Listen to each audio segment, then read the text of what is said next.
তো বন্ধুরা, West Bengal school service কমিশনের অফিসিয়াল ওয়েবসাইটে অবশেষে নোটিফিকেশন প্রকাশিত হয়ে গেল। 9, 10, 11, 12 যে শিক্ষক নিয়োগ তার যে নোটিফিকেশন সেটা আমরা অপেক্ষা করছিলাম, এবং রাত্রির দিকে অনেক গভীর রাতের কিন্তু আমরা দেখছি নোটিফিকেশন প্রকাশিত হয়েছে। এবং প্রথমে গ্যাজেট নোটিফিকেশন প্রকাশিত হয়েছে, তারপরে আমরা দেখছি নর্মাল নোটিফিকেশন। তো নর্মাল নোটিফিকেশনটি আপনার তারিখ দেখতে পাচ্ছেন 30/5/2025, অর্থাৎ 30 তারিখে যেটা বলা হয়েছিল, মুখ্যমন্ত্রী যেটা বলেছিলেন সেই অনুযায়ী কিন্তু নোটিফিকেশন প্রকাশিত হয়েছে। এবং তার আগে 29 তারিখের ডেট দিয়ে কিন্তু গ্যাজেট নোটিফিকেশন প্রকাশিত হয়েছে। তো গ্যাজেট নোটিফিকেশনে আমরা দেখলাম যে টোটাল আপনাদের কিভাবে পরীক্ষাটা নেওয়া হবে এবং কত নম্বরের পরীক্ষা নেওয়া হবে, এই সমস্ত রুলস রেগুলেশনগুলো দেওয়া রয়েছে 9, 10, 11, 12 এবং আপার প্রাইমারি লেভেলের। এবং এই নোটিফিকেশনটাতে আমরা দেখতে পাচ্ছি যে টোটাল টেন্টেটিভ ডেট সহ কিভাবে পরীক্ষাটা কন্ডাক্ট হবে এবং কবে ইন্টারভিউ এবং কবে আপনাদের বিষয়গুলো রয়েছে সেগুলো কিন্তু একে একে ধাপে ধাপে জিনিসগুলো দেওয়া রয়েছে। তো আমরা প্রথমেই টেন্টেটিভ শিডিউলের দিকে নজর রাখবো, যেটা বলা রয়েছে দেখুন যে কমেন্সমেন্ট অফ অনলাইন অ্যাপ্লিকেশন যেটা শুরু হচ্ছে, সেটা বলছে সোমবার থেকে, অর্থাৎ জুন মাসের 16 তারিখে 5টা থেকে কিন্তু অনলাইনে যে ফর্ম ফিল আপ করা সেটা শুরু হয়ে যাবে। এবং যেটা শেষ হবে সেটা বলছে 14/7/2025, অর্থাৎ 14ই জুলাই 2025 আপনাদের অনলাইন অ্যাপ্লিকেশন গ্রহণ সেটা কিন্তু বন্ধ হয়ে যাবে। তারপর যেটা বলা হচ্ছে দেখুন, last date of receipt of application fees. Application fees যেটা আপনাদের লাস্ট ডেট যেটা রয়েছে সেটা বলছে 14ই জুলাই রাত্রি 12টা পর্যন্ত। এবং তারপরে যেটা বলা হচ্ছে tentative date of written examination, বা রিটেন পরীক্ষা কবে হতে চলেছে সেই ডেটও কিন্তু মেনশন করা রয়েছে, দেখতে পাচ্ছেন। যেটা বলা হচ্ছে দেখুন যে টেন্টেটিভ ডেট যেটা বলা হয়েছে যে ফার্স্ট উইক অফ সেপ্টেম্বর 2025, এবং টেন্টেটিভ পাবলিকেশন অফ রেজাল্ট সেটাও বলা হয়েছে 4th উইক অফ অক্টোবর 2025, অর্থাৎ শেষের দিকে কিন্তু অক্টোবর মাসে আপনাদের রেজাল্টও প্রকাশিত হয়ে যাবে। ইন্টারভিউ বলা হয়েছে প্রথম থেকে তৃতীয় উইক নভেম্বর মাসের মধ্যেই কিন্তু ইন্টারভিউ কিন্তু কন্ডাক্ট করে নেওয়া হবে। এবং পাবলিকেশন অফ প্যানেল যেটা বলা হচ্ছে 24/11/2025, অর্থাৎ 24 নভেম্বরে কিন্তু প্যানেলও প্রকাশিত হয়ে যাবে। এবং tentative commencement of counselling and recommendation যেটা বলা হচ্ছে 29/11/2025, অর্থাৎ কাউন্সিলিং এর যে ব্যাপারটা সেটা 29/11/2025 মধ্যে কিন্তু কমপ্লিট করে দেওয়ার একটা ব্যাপার এখানে বলা রয়েছে। অর্থাৎ টেন্টেটিভ শিডিউল প্রকাশিত হয়ে গেল, এবং সেখানে কবে কি হবে বিস্তারিতভাবে কিন্তু একটা বিষয় তারা উল্লেখ করে দিয়েছে, যেটা এই প্রথমবার কিন্তু হলো। এর আগে কিন্তু এরকম ভাবে জিনিসগুলো ছিল না, যেহেতু সুপ্রিম কোর্টের অর্ডার রয়েছে 31 ডিসেম্বর 2026-এর মধ্যে, 2025-এর মধ্যেই কিন্তু কমপ্লিট করে নিতে হবে বিষয়টা, সেই অনুযায়ী আমরা দেখতে পাচ্ছি শিডিউলও কিন্তু প্রকাশিত হয়ে গেছে। এবার আমরা চলে আসবো এলিজিবিলিটি ক্রাইটেরিয়া, আরও অন্যান্য যে বিষয়গুলি রয়েছে সেগুলোতে। তো দেখুন এখানে প্রথমেই অ্যাপ্লিকেশনে মেমো নম্বর দেওয়া রয়েছে, এবং তার পাশে ডেট কিন্তু আপনাদেরকে দেখালাম। এবং যেটা বলা হচ্ছে জাজমেন্ট যেটা ছিল আমরা দেখেছিলাম অনারেবল সুপ্রিম কোর্টের, সেই জাজমেন্ট অনুযায়ী এরা কিন্তু প্রকাশ করছে নোটিফিকেশন, প্রথমে কিন্তু এখানে বলা রয়েছে। তারপরে যেটা বলা রয়েছে দেখুন, the West Bengal board of secondary education under the West Bengal school service commission selection for appointment of the post assistant teacher for upper primary level of classes, যেটা বলা হচ্ছে 9, 10, 11, 12। এবং যেটা বলা হয়েছে দেখুন যে the entire process is being carried out strictly without prejudice to rights and contentions of states. তারপর যেটা বলা হচ্ছে the selection process will be govern by the West Bengal school service Commission, যেটা অ্যাক্ট রয়েছে 1997, অ্যান্ড সাবসিকুয়েন্ট অ্যামেন্ডমেন্ট যেটা রয়েছে 2025-এর rule অনুযায়ী এনসিটির, সেই অনুযায়ী কিন্তু এই সিলেকশন প্রসেসটা কমপ্লিট করা হবে। তো 1 নম্বরে যেটা বলা হচ্ছে any citizen of India only may apply for the post of যেটা বলা হচ্ছে অ্যাসিস্ট্যান্ট টিচার। এবং 9, 10, 11, 12-এর ক্ষেত্রে যে কোনো সিটিজেন যারা, যদি আপনি ইন্ডিয়ান হন তাহলে সেক্ষেত্রে অবশ্যই অ্যাপ্লাই করতে পারবেন এই রিক্রুটমেন্ট প্রসেসে, সেটা বলা হচ্ছে। এলিজিবল ক্যান্ডিডেট 2 নম্বরে যেটা বলা হচ্ছে যে eligible candidate with the minimum qualification laid down in, যেটা বলা হচ্ছে rules 2025 may apply online only through the official website of the West Bengal school service commission. তো সেক্ষেত্রে তারা কিন্তু মিনিমাম কোয়ালিফিকেশন থাকলে সেক্ষেত্রে আপনারা অ্যাপ্লাই করতে পারবেন। The applicant must fill all the details mandatory required in the form and make necessary payment of fees applicable. সেক্ষেত্রে আপনাদেরকে অবশ্যই ম্যান্ডেটরি যে ফিজগুলো থাকবে অনলাইনে, সেক্ষেত্রে আপনার সেগুলো ফিল আপ করে আপনাকে ফর্মটি ফিল আপ করতে হবে ফিজ পেমেন্ট করে। 3 নম্বরে বলা হচ্ছে apart from the norms condition lay down in the advertisement and rules 2025 candidate should specifically note the following. তো সেক্ষেত্রে 1 নম্বরে যেটা বলা হচ্ছে দেখুন, male candidate shall not be eligible for appointment in any girls school, অর্থাৎ সেক্ষেত্রে মেল ক্যান্ডিডেট যারা রয়েছে বা পুরুষ যারা রয়েছে তারা কোনো মতেই গার্লস স্কুলে তারা অ্যাপয়েন্ট হবেন না। তারপরে যেটা বলা হয়েছে পে স্কেল দেখুন, যে as per extend state government নর্মসের যেগুলো রুলস রয়েছে সেই অনুযায়ী আপনারা পে স্কেল পাবেন। All applicant must submit his or form carefully since after final submission of application form online no further rectification will be allowed। সেক্ষেত্রে আপনাদেরকে অবশ্যই কোনো রকম ফাইনাল রেক্টিফিকেশন অ্যালাউড থাকবে না, আপনাকে ভালোভাবেই কিন্তু কেয়ারফুলি পড়ে ফর্মটি ফিল আপ করতে বলা হচ্ছে, ঠিক আছে। তারপর information on equivalent of subject and information যেটা বলা হচ্ছে how to apply pay and short FAQ will be notified before the commencement of the online application process. অর্থাৎ আপনাদের কিভাবে ফর্ম ফিল আপ করবেন না করবেন সে এফএকিউগুলো কিন্তু আপনাদেরকে কমেন্সমেন্টের আগে অর্থাৎ 16ই জুনের আগেই কিন্তু আপনাদেরকে নোটিশ আকারে জারি করে দেওয়া হবে কিভাবে আপনারা ফর্মগুলো ফিল আপ করবেন। তারপর যেটা বলা হচ্ছে incomplete and any wrong application are liable to be rejected. অর্থাৎ ক্ষেত্রে আপনি কোনো রকমভাবে ইনকমপ্লিট ফর্ম যদি ফিল আপ করে থাকেন বা কোনো রকম সমস্যা থেকে থাকলে আপনার যে ক্যান্ডিডেটটা রয়েছে সেটা কিন্তু রিজেক্ট হয়ে যাওয়ার একটা সম্ভাবনা রয়েছে। তো সেই জন্য আপনাদেরকে সমস্ত কিছু ভেবে চিন্তে ফর্মটি ফিল আপ করতে হবে। তারপর যেটা বলা হচ্ছে candidate may refer to the rule, যেটা বলা হচ্ছে 2025 will be bound by further terms and condition contain in rule 2025 and other applicable guideline. এরপরে দেখুন যেটা বলা হয়েছে যে শিডিউল ডেট যেটা বলা হচ্ছে সেকেন্ডারি এসএলএসটির ক্ষেত্রে আপনাদেরকে এটা অলরেডি প্রথমে আমি সেটা দেখালাম। তো প্রথমে দেখুন যে ওপেনিং হচ্ছে অনলাইন অ্যাপ্লিকেশন ফর্ম যেটা যে 16ই জুন 2025 এবং ক্লোজ হচ্ছে 14 July 2025। Last date of receive যেটা বলা হচ্ছে 14 জুলাই রাত্রি 12টা পর্যন্ত এটা কিন্তু থাকবে রিসিভ বা অ্যাপ্লিকেশন ফিস জমা দেওয়ার। ফিস মাস্ট পেড অনলাইন, তো অনলাইন আপনার ফিস পেমেন্ট করতে পারবেন।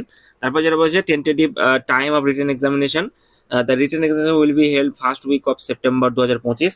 অর্থাৎ সেপ্টেম্বর ফার্স্ট উইকে কিন্তু আপনাদের এক্সামিনেশন হয়ে যাবে। অ্যাডমিট কার্ডের ব্যাপারটাও কিন্তু মেনশন করা রয়েছে। দেখুন যে admit card of SLST will be available on the website, candidate are request to download the same at the same date for the downloading admit card. সেক্ষেত্রে আপনার অ্যাডমিট কার্ডও কিন্তু ওয়েবসাইটে আপনারা ডাউনলোড করার লিঙ্ক আপনাদের জন্য ক্রিয়েট করে দেওয়া হবে।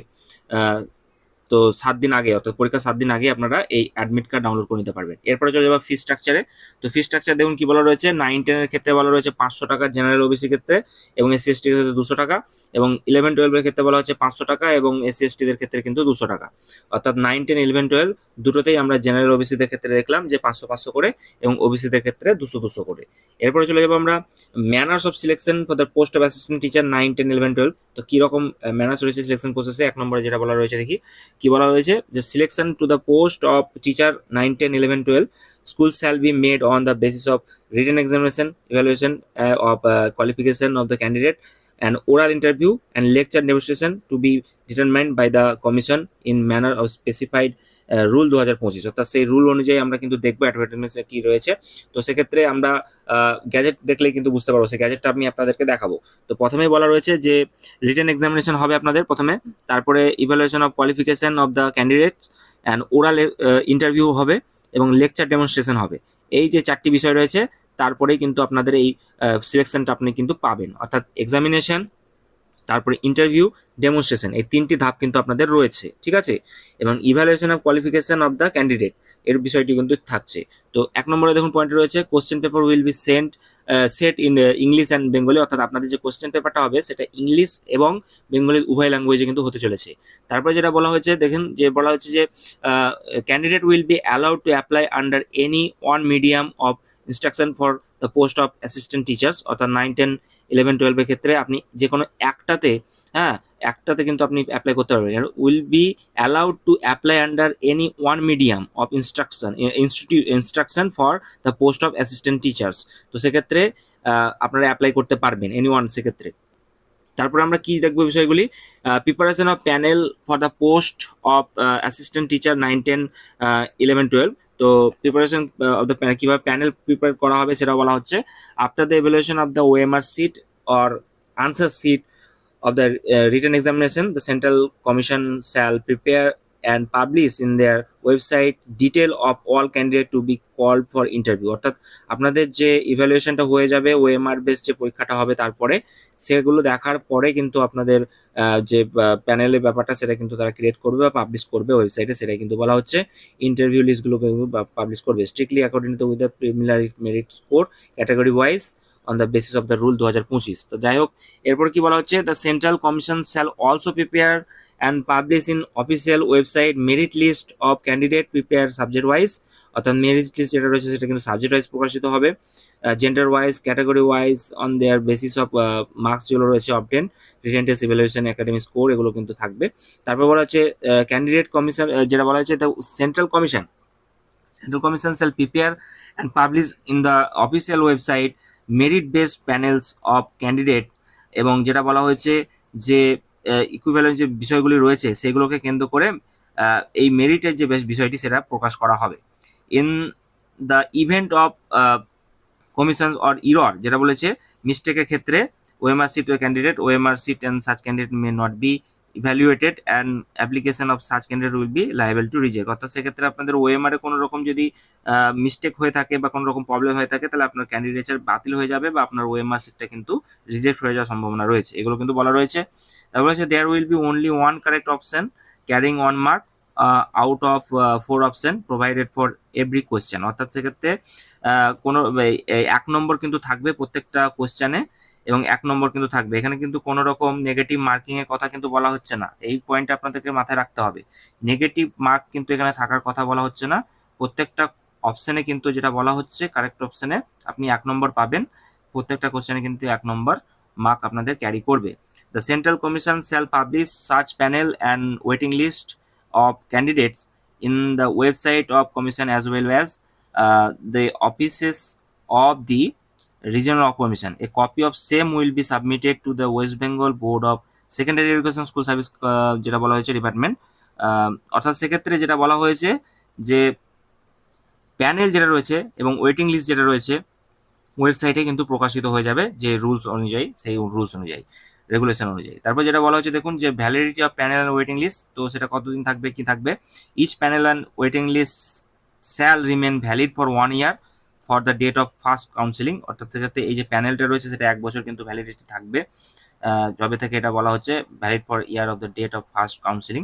হ্যাঁ, তো provided that the names of candidates shall not be recommended against any post other than the post applied for or against any vacancy which has not been notified, only in the case when a candidate willing to join the vacancy commended for him fails to join due to some issues arising out of vacancy problem can be alternative arrangement to be provided। অর্থাৎ সেক্ষেত্রে candidate যারা রয়েছে তাদের ক্ষেত্রে যে বিষয়টি রয়েছে vacancy, যে ফাইনাল ভ্যাকান্সি সেটা কিন্তু রিটেন করা হবে, রিফাইন করা হবে। তারপর কি দেখছি 10 নম্বর পয়েন্টে যে ভ্যাকান্সি পজিশন যেটা বলা হচ্ছে যে published WBSSC official website set notification, যেটা বলা হচ্ছে ইন্ডিকেটিভে বলা যে বিষয়গুলি রয়েছে। এবং এলিজিবিলিটি, মেন কথা আমরা প্রথমে চলে আসবো যে এলিজিবিলিটি যেটা রয়েছে সেটা কি রয়েছে আমরা দেখবো ক্রাইটেরিয়া। তো educational qualification including professional qualification for selection of assistant teacher for 9, 10 and 11 আর 12 যেগুলো রয়েছে সেগুলো কিন্তু একে একে আমরা দেখবো। তো 9, 10 এটা আমরা আগে প্রথমে দেখে নিই। তো আমরা এটা কিন্তু অলরেডি আপনাদের সঙ্গে ডিসকাস করেছিলাম এটা প্রকাশিত হওয়ার আগেই, তাও আর একবার আপনাদেরকে জানিয়ে দিই। তো এখানে দেখুন 1 নম্বরে যেটা বলা হচ্ছে যে এসেন্সিয়াল গ্র্যাজুয়েট থাকতে হবে আপনাকে অথবা পোস্ট গ্র্যাজুয়েট থাকতে হবে, এবং সেক্ষেত্রে 50% মার্কস নিয়ে আপনাদেরকে গ্র্যাজুয়েশন বা পোস্ট গ্র্যাজুয়েশন পাস করতে হবে, এবং সাথে আপনাদেরকে বিএড বা ব্যাচেলর অফ এডুকেশনের ডিগ্রি থাকতে হবে। এনসিটি যে রুল অনুযায়ী সেই অনুযায়ী কিন্তু আপনাদেরকে সেটা থাকতে হবে।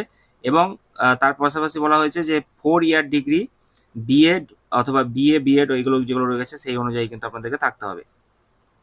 এখানে কিন্তু এজ লিমিটও বলা রয়েছে দেখুন যে মিনিমাম 21 থেকে 40 বছরের মধ্যে, আপার এজ ক্ষেত্রে আপনি রিল্যাক্সেশন পাবেন 5 বছর, এবং SC ST OBC কাস্টের ক্ষেত্রে যেটা বলা হচ্ছে যে 5 এবং 3 বছরের ছাড় আপনারা পাবেন।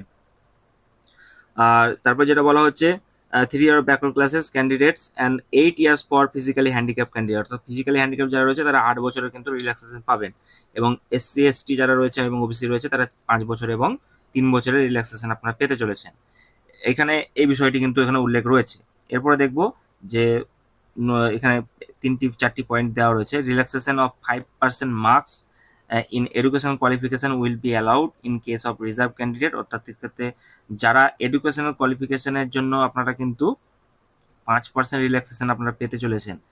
এবং the minimum qualification as per prescribe by NCT attend on or before the last date of receiving online application and mention the application form shall only be considered for academic and professional qualification. অর্থাৎ সেক্ষেত্রে minimum qualification যেটা রয়েছে prescribe by NCT attend on before last date of receiving online application, তো তার আগেই কিন্তু আপনাদেরকে consider করতে হবে একাডেমিকের ক্ষেত্রে। Age limit shall be considered on the basis of, যেটা বলা হচ্ছে 1 জানুয়ারি 2025 থেকে কাউন্ট হবে আপনাদের এজ লিমিট, যেটা 21 থেকে 40 যেটা বলা হয়েছে। Age relaxation will be given, যেটা বলা হয়েছে অ্যাজ পার দ্য অর্ডার, অর্থাৎ 3/4/2025 যে অর্ডার রয়েছে সেই রিল্যাক্সেশন অনুযায়ী আপনার এজ রিল্যাক্সেশন পেতে চলেছেন। প্রোভাইড আন্ডার, যেটা বলেছে যে person who comes under the more than one category shall be eligible for only one benefit, অর্থাৎ একজন ক্যান্ডিডেট একটি বেনিফিট কিন্তু পেতে চলেছেন, সেক্ষেত্রে তিনি মাল্টিপল বেনিফিট কিন্তু পাবেন না, এখানে কিন্তু বলা রয়েছে। এরপরে আমরা 9-10 হয়ে যাওয়ার পরে 11-12 দেখবো যে কি ক্রাইটেরিয়া রয়েছে এডুকেশন কোয়ালিফিকেশন। এক্ষেত্রেও তাই, যে পোস্ট গ্রাজুয়েশন আপনার 50% থাকতে হবে, তার সাথে বিএড, এবং সেক্ষেত্রে আরেকটা যেটা বলা হচ্ছে post graduation with 50% marks from recognised university, সেক্ষেত্রে এনসিটি যে রুলস রয়েছে সেই অনুযায়ী। এবং এখানেও কিন্তু তাই দেখছি 21 থেকে 40 বছর, এবং আপার যেটা এজ রয়েছে সেক্ষেত্রে 5 বছর এবং 3 বছর, অর্থাৎ সেটা রিল্যাক্সেশনের ক্ষেত্রে, এবং ফিজিক্যালি হ্যান্ডিক্যাপ যারা রয়েছে তাদের জন্য 8 বছরের কিন্তু ছাড় রয়েছে। তো এই বিষয়গুলি কিন্তু আমরা অলরেডি আগে কিন্তু ক্লিয়ার করেছিলাম। এরপরে আমরা চলে যাব, একই জিনিস কিন্তু এখনো তাই রয়েছে। তারপর কি বলা হচ্ছে কিন্তু বলা হচ্ছে যে qualification obtain on or before the last date of receiving online application and mention the application form shall only be counted for academic and professional qualification for consideration of belonging or reserved categories.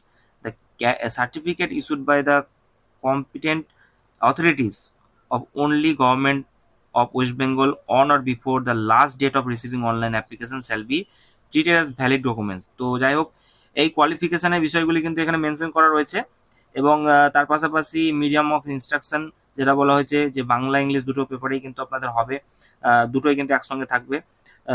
তো সেক্ষেত্রে আপনারা এক্ষেত্রে কোনো সমস্যা আপনাদের হবে না। আর যেটা বলা রয়েছে যে রিলেটেড ইনফরমেশন যেগুলো দেওয়া রয়েছে, a candidate willing to be selected as assistant teacher for classes 9, 10, 11, 12 any government aided স্পন্সরের ক্ষেত্রে।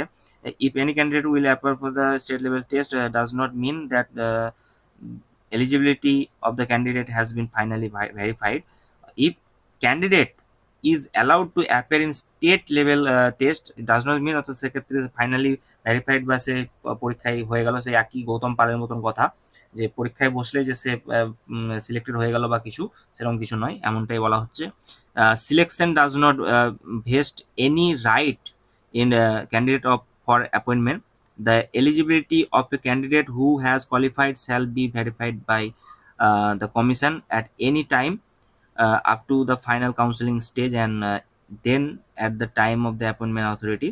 অর্থাৎ এলিজিবিলিটি যেটা রয়েছে সেটা কিন্তু আপনাদের কোয়ালিফিকেশন এবং সমস্ত বিষয়গুলিকে নিয়ে কিন্তু হবে। আর no TA will be paid the candidate for the appearing for the examination, অর্থাৎ সেক্ষেত্রে আপনাদের কোনো রকম ট্রাভেল অ্যালাউন্স বা কোনো কিছু দেওয়া হবে না পরীক্ষা দিতে যাওয়ার জন্য, যেগুলো কিন্তু আগেও দেওয়া হতো না।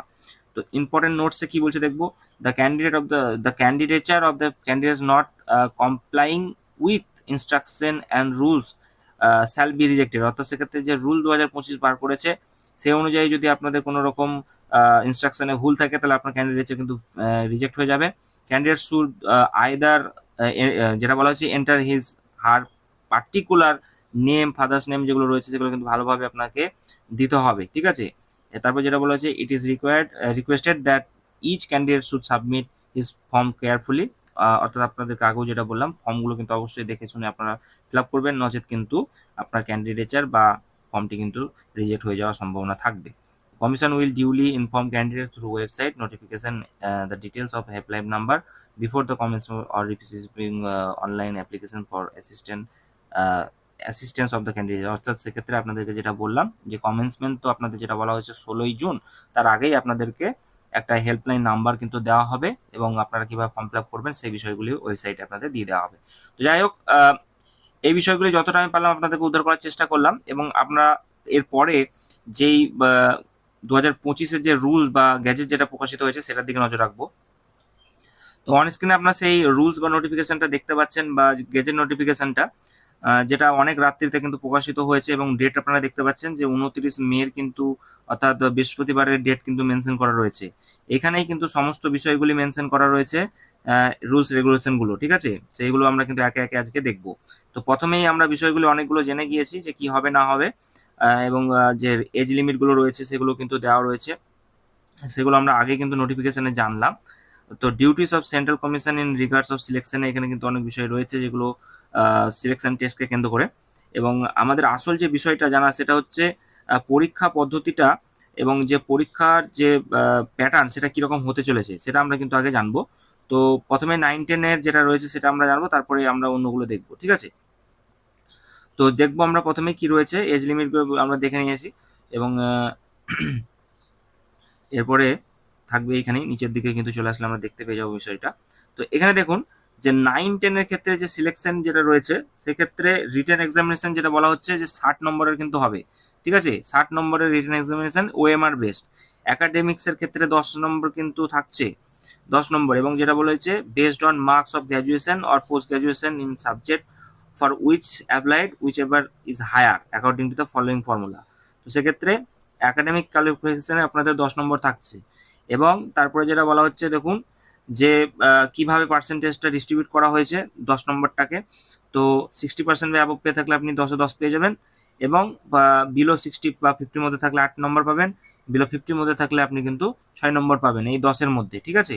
একাডেমিক্সের ক্ষেত্রে গ্র্যাজুয়েশন, তারপরে যে বাকি যে আপনাদের কোয়ালিফিকেশনগুলো রয়েছে বিএড বলুন, পোস্ট গ্র্যাজুয়েশন বলুন, তার পরিপ্রেক্ষিতে আপনারা এই 10 নম্বরটা ডিস্ট্রিবিউট হবে। এখানে কিন্তু কোনো রকমভাবেই অ্যাডভান্টেজের কথা যারা চাকরি হারা রয়েছে তাদের কথা কিন্তু মেনশন নয়, অর্থাৎ এটা ওপেন ফর অল করা হয়েছে, ঠিক আছে।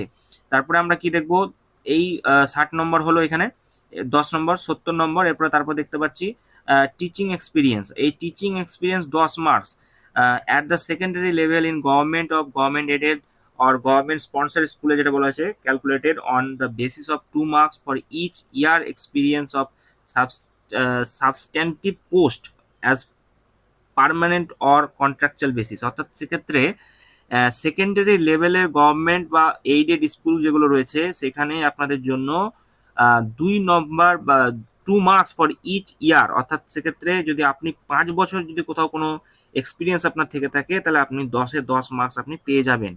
এটা কিন্তু বলা রয়েছে পার্মানেন্ট অথবা কন্ট্রাকচুয়াল বেসিসের যে কোনো যে সার্ভিস আপনি যদি কোথাও করে থাকেন সেক্ষেত্রে আপনি কিন্তু এটা পাবেন। অর্থাৎ এটা শুধুমাত্র ওই টেন্টেড বা যারা আনটেন্টেড রয়েছে তাদের জন্য নয়, এটা সকলের জন্যই বলা হচ্ছে। যদি আপনার টিচিং এক্সপিরিয়েন্স থাকে 5 বছরের তাহলে সেক্ষেত্রে আপনি ফুল মার্কস 2 মার্কস যেটা বলা হয়েছে 2 মার্ক করে কিন্তু থাকবে পার ইয়ার। তো সেক্ষেত্রে আপনি 5 বছর হয়ে থাকলে আপনি 10-এ 10 পাবেন, এমনটাই কিন্তু বলা হচ্ছে। তারপরে কি বলা হচ্ছে দেখুন যে ওরাল ইন্টারভিউ যেটা বলা হচ্ছে, ইন্টারভিউ ক্ষেত্রে আপনার কিন্তু থাকছে 10 নম্বর, এবং লেকচার ডেমনস্ট্রেশন বা ডেমো তাতে কিন্তু 10 নম্বর থাকছে। তাহলে 10, 10, 20, 10, 30, আর এদিকে আমরা কি দেখতে পাচ্ছি এডুকেশন কোয়ালিফিকেশনের 10, 40 এবং 60 নম্বরের হচ্ছে আপনার ওএমআর বেসড এক্সাম রিটেন। তো টোটাল 100 নম্বরের কিন্তু পরীক্ষা হতে চলেছে 9-10-এর ক্ষেত্রে। এরপরে আমরা চলে যাব কি বলছে যে selection to the post of assistant teacher, যেটা বলা হচ্ছে 9-10-11 এর ক্ষেত্রে shall be made on the basis of marks obtained written examination, education qualification, period teaching experience, oral interview and lecture demonstration determined by central commission. তো এগুলো কিন্তু বলা হয়েছে। এবং 11-12-এর ক্ষেত্রেও সেই একই সেমভাবে 60 নম্বরের ওরাল পরীক্ষা হচ্ছে, ওএমআর বেস পরীক্ষা হচ্ছে। তারপরে আমরা দেখতে পাচ্ছি এডুকেশন কোয়ালিফিকেশন থাকছে 10 নম্বর, এবং সেটাও কিন্তু কিভাবে ডিস্ট্রিবিউট করা হচ্ছে সেমভাবেই 60% এবং অ্যাবভের ক্ষেত্রে আপনি কিন্তু 10 নম্বর, বিলো 60% থাকলে আপনার কিন্তু দেখতে পাচ্ছি যে 8 এবং 6 নম্বর কিন্তু থাকছে এডুকেশন কোয়ালিফিকেশন ক্ষেত্রে। যার যেমন কোয়ালিফিকেশন রয়েছে তার সেই রকমভাবে তারা কিন্তু এটা পাবেন। তারপরে আমরা দেখতে পেলাম সেমভাবেই 10 নম্বর কিন্তু থাকছে টিচিং এক্সপিরিয়েন্সের ওপর, এবং ওরাল ইন্টারভিউ 10 নম্বর থাকছে, লেকচার ডেমনস্ট্রেশন কিন্তু 10 থাকছে। অর্থাৎ 9-10-11-12-এর যে পরীক্ষার যে প্যাটার্ন সেটা কিন্তু একই থাকছে 100 নম্বরের, এবং সেটা ভাগ করা থাকছে 60 এবং 10-10-10-10 করে, অর্থাৎ 40 নম্বর কিন্তু সেটা এডুকেশন কোয়ালিফিকেশন, এবং তার পাশাপাশি আপনাদের ইন্টারভিউ, টিচিং এক্সপিরিয়েন্স, এইভাবে কিন্তু 4টে ভাগ কিন্তু করা থাকছে, ঠিক আছে। লেকচার ডেমনস্ট্রেশনও কিন্তু 10। এরপর আমরা চলে যাব আপার প্রাইমারি লেভেলে যে পরীক্ষা আগামী দিনে হতে চলেছে তার নোটিশ যখন আসবে সেটার পরিপ্রেক্ষিতে কিভাবে পরীক্ষা হবে সেইটাও কিন্তু রুলস 2025-এ মেনশন করা রয়েছে। অনেকে বিভ্রান্ত হচ্ছেন যে স্যার আপার প্রাইমারি কি কোনো নোটিফিকেশন প্রকাশিত হয়ে গেছে নাকি, তো সেক্ষেত্রে সেটা কিন্তু নয়, এখানে 9-10-এর কিন্তু 11-12-এরই শুধু পরীক্ষার বিষয়বস্তু কিন্তু আজকে নোটিফিকেশন আপনারা দেখলেন। আপার প্রাইমারি কিন্তু কোনো কিছু উল্লেখ করা নেই। তবে আগামী দিনে যখন পরীক্ষাগুলি হবে সেক্ষেত্রে কি রকম কি পরীক্ষার বিষয়বস্তু রয়েছে সেই বিষয়বস্তুগুলো কিন্তু আগে থেকেই এই গেজেটে কিন্তু প্রকাশ করে দেওয়া হয়েছে, রুল 2025 গেজেটে। তো সেখানে আমরা দেখব কি ব্যাপারগুলো রয়েছে। তো দেখুন, আপার primary level of classes shall be made on the basis of mark obtain on academic score, TET weightage, marks in written examination and marks in oral interview, marks lecture demonstration একইভাবেই, অর্থাৎ সমস্ত কিছু যেগুলো রয়েছে রিটেন, টেট ওয়েটেজ, এক্সামিনেশন, সমস্ত বিষয়গুলো কিন্তু এখানে মেনশন রয়েছে। একাডেমিক স্কোরেও কিন্তু এখানে 10 নম্বর থাকছে। আমরা অনেকেই ভাবছিলাম যে একাডেমিক স্কোর তুলে দেবে, কিন্তু একাডেমিক স্কোর কিন্তু তোলার কিন্তু কোনো বিষয়বস্তু নেই, একাডেমিক স্কোর কিন্তু থেকেই যাচ্ছে। ঠিক আছে, তো একাডেমিক স্কোরের ব্যাপারটা আপনারা দেখুন যে 60% অ্যাভাবে থাকলে 10, 50% বা 60%-এর মধ্যে থাকলে 8 এবং বিলো 50% থাকলে 6। এগুলো কিন্তু গ্র্যাজুয়েশনের ক্ষেত্রে বলছে based on the marks of graduation. তারপর কি বলা হচ্ছে যে টেটের ওয়েটেজ থাকছে 40 নম্বরের, 40 নম্বরের টেট পরীক্ষা হবে, রিটেন এক্সামিনেশন হবে 25 নম্বরের। তারপরে যেটা বলা হচ্ছে যে ওরাল থাকবে 15, লেকচার ডেমনস্ট্রেশন থাকবে 5 মার্কস। তো যাই হোক, প্রাইমারির যে টেট পরীক্ষা হতে চলেছে সেটা কিন্তু টোটাল অ্যালোকেশন থাকছে।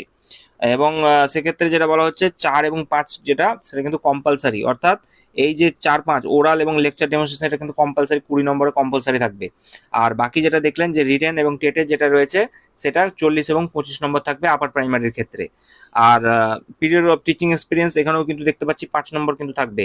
The upper primary level government or government aided government sponsor school calculated, যেটা বলা হচ্ছে যে on the basis of 1 mark each year, অর্থাৎ এক্ষেত্রে যেটা একটু আলাদা, প্রত্যেক বছরের জন্য এখানে কিন্তু 1 নম্বর করে থাকছে টিচিং এক্সপিরিয়েন্স, সেটা পার্মানেন্ট হতে পারে অথবা কন্ট্রাকচুয়াল বেসিস হতে পারে। তো এই বিষয়গুলো কিন্তু ক্লিয়ার করে দেওয়া হয়েছে আপার প্রাইমারির ক্ষেত্রে। তো কাউন্সিলিং এর ব্যাপারগুলো কিন্তু এখানে মেনশন রয়েছে, সেগুলো অতটা প্রয়োজন এখন আপাতত নেই। তো এই হচ্ছে ডিটেলস, আপনাদের যে গেজেট প্রকাশিত হয়েছে তাতে কিন্তু মেনশন করা রয়েছে রুলস এবং রেগুলেশন। আর আরো কয়েকটি বিষয় আপনাদেরকে ক্লিয়ার করা উচিত আমার মনে হয়, সেটা হচ্ছে অনেকেই প্রশ্ন করছেন যে দাদা কারা এখানে এলিজিবল হবেন। তো আপনাদেরকে আমি বলে রাখি, বিএড আপনারা কমপ্লিট থাকতে হবে, 2023-25 হন বা 2026 হন বা 2024-26 হন বা 2022-24 হন, যেই হন না কেন আপনাদের কমপ্লিট বিএড কিন্তু থাকতে হবে, তবেই কিন্তু আপনি এই যেটা রয়েছে সিলেকশন প্রসেস তাতে কিন্তু অংশগ্রহণ করতে পারবেন। কোনো রকমভাবেই আনকমপ্লিট ক্যান্ডিডেট আপনারা কিন্তু এখানে অ্যাপ্লাই করতে পারবেন না। তো এখানে দেখতে পাচ্ছেন সেটা কিন্তু গ্যাজেটও মেনশন রয়েছে, the candidate must B a citizen of India, India citizen হতে হবে,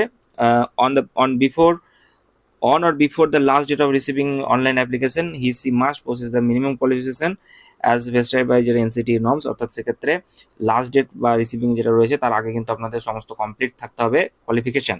গ্র্যাজুয়েট যেটা বলেছে গ্র্যাজুয়েট পোস্ট গ্র্যাজুয়েটের ক্ষেত্রে যে 50% মার্কস আপনাদের লাগবে বিএড, সেটা এনসিটি রুল অনুযায়ী। এবং এখানে কিন্তু কোনো জায়গায় আমরা দেখতে পেলাম না যে স্পেশাল বিএডদের কথা বলা হচ্ছে বা কোনো কিছু, তো সেটা কিন্তু এখানে মেনশন করা নেই। তো যাই হোক, যতটুকু পারলাম আমি আপনাদেরকে বোঝানোর চেষ্টা করলাম। এবার আমরা দেখে নেব আরও কয়েকটি বিষয়। আমরা দেখলাম এখানে কিন্তু ভ্যাকান্সি লিস্ট কিন্তু প্রকাশ করা হয়েছে সাবজেক্ট ওয়াইজ, তো সেটা আমরা একটু দেখে নিই। তো এখানে আপনারা দেখতে পাচ্ছেন যে subject wise, medium wise, gender wise indicative vacancy count, অর্থাৎ যে 11-12-এর যে ইন্ডিকেটিভ ভ্যাকান্সি কাউন্ট সেটা কিন্তু দেওয়া রয়েছে। এখানে আমরা দেখতে পাচ্ছি Bangla medium, Hindi medium, Nepali medium, Urdu medium, English medium, সমস্ত কিছু, এবং কোন বিষয়ের জন্য কত কিছু সমস্ত ডিটেলস কিন্তু আমরা দেখতে পাচ্ছি এখানে। অ্যাকাউন্টেন্সি, এগ্রিকালচার, তারপরে আর্গোনমি, হ্যাঁ, তারপরে আরও যে chemistry, computer, economics, education, English, geography, Hindi, history, সমস্ত বিষয়ে কত কি মিডিয়াম ওয়াইজ আপনাদের কত রয়েছে ভ্যাকান্সি সেটা কিন্তু এখানে মেনশন করা রয়েছে। যদি আমরা এখানে দেখি, ধরুন হিস্ট্রির ক্ষেত্রে রয়েছে টোটাল বাংলা মিডিয়ামের ক্ষেত্রে 430টি, এবং টোটাল আমরা দেখতে পাচ্ছি সমস্ত মিডিয়াম ধরে 572টি। ঠিক আছে, এটা 11-12-এর ক্ষেত্রে। এবং এইভাবেই কিন্তু প্রত্যেকটা বিষয় কিন্তু মেনশন করা রয়েছে, এবং টোটাল যেটা বলা রয়েছে দেখুন যে 12,514টি কিন্তু পদ রয়েছে। ঠিক আছে, এরপরে আমরা আর একটা বিষয় দেখবো, সেটা হচ্ছে 9-10-এর ক্ষেত্রে। তো 9-10-এর ক্ষেত্রে আমরা দেখতে পাচ্ছি এখানেও মিডিয়াম ওয়াইজ আমরা দেখতে পাচ্ছি বাংলা, ইংলিশ, হিন্দি, নেপালি, উড়িয়া, তেলেগু, উর্দু, এই বিষয়গুলো, এই যে মিডিয়ামগুলো রয়েছে সমস্ত মিডিয়ামেই কিন্তু পরীক্ষা হবে। বাংলার ক্ষেত্রে গ্র্যাজুয়েশন আমরা দেখতে পাচ্ছি যে মেল ফিমেল মিলিয়ে 2090টা, ইংলিশের ক্ষেত্রে 2078টা, তারপরে আমরা ম্যাথামেটিক্সে দেখছি 2347, হিস্ট্রিতে দেখছি 1269, এবং তারপরে দেখতে পাচ্ছি জিওগ্রাফিতে 1051টি, লাইফ সায়েন্সে দেখছি 2498টি, তারপরে দেখতে পাচ্ছি ফিজিক্যাল সায়েন্সে 2772টি। তো এখানে কিন্তু আমরা দেখতে পাচ্ছি 23,212টি, ঠিক আছে, 23,212টি পোস্ট কিন্তু এখানে টোটাল রয়েছে সমস্ত মিডিয়াম ধরে, ঠিক আছে। এবং এখানে আমরা দেখতে পেলাম যে মেল ফিমেল সমস্ত ক্যাটাগরি এখানে কিন্তু ভাগ করা রয়েছে, তো সেই অনুযায়ী কিন্তু এগুলো দেওয়া রয়েছে, ঠিক আছে। 14,274 মেল ফিমেল, এবং শুধু ফিমেলদের জন্য আমরা দেখতে পাচ্ছি যে 5,674, এইভাবে কিন্তু বিষয়গুলি কিন্তু এখানে পাবলিশ করা হয়েছে। তো যতটা পারলাম আমি আপনাদেরকে উদ্ধার করার চেষ্টা করলাম। নোটিফিকেশনটি অনেক রাত্রে বেরিয়েছে, তাই কোনো জায়গায় যদি আপনাদের মনে হয় ডাউট আছে অবশ্যই কমেন্ট সেকশনে জানাবেন, আমি সেই বিষয়টা আপনাদেরকে আবারও ক্লিয়ার করে দেওয়ার চেষ্টা করবো। তো চলুন দেখা হচ্ছে পরবর্তী আরো একটি গুরুত্বপূর্ণ ভিডিওতে।